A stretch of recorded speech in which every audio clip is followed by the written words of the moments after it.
शेख रशीद ने अपने कत्ल की साजिश करने वाले का नाम बता दिया। कहा कि मुझे गिरफ्तार करने के लिए हुकूमत हर कोशिश कर रही है। अगर मारा गया तो राना सनाउल्लाह को शामिल तफ्तीश किया जाए। शेख रशीद ने कहा कि FIA की टीमें लाल हवेली पर छापा मारने के लिए पहुंची। मुझे गिरफ्तार करने के लिए हुकूमत हर कोशिश कर रही है। ये हुकूमत लॉन्ग मार्च से खौफजदा है।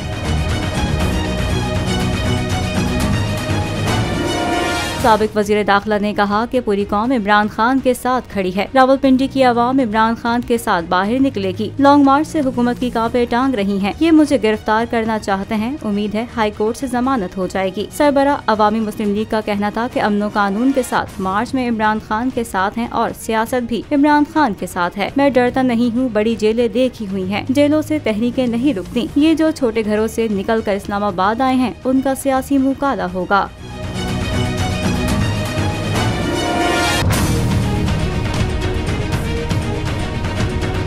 PTI का हकीकी आज़ादी मार्च सिर्फ बोल दिखा रहा है। 24 घंटे हकीकी आज़ादी मार्च सबसे ज्यादा रील्स और सबसे ज्यादा रेटिंग्स के साथ बोल रहा नंबर 1।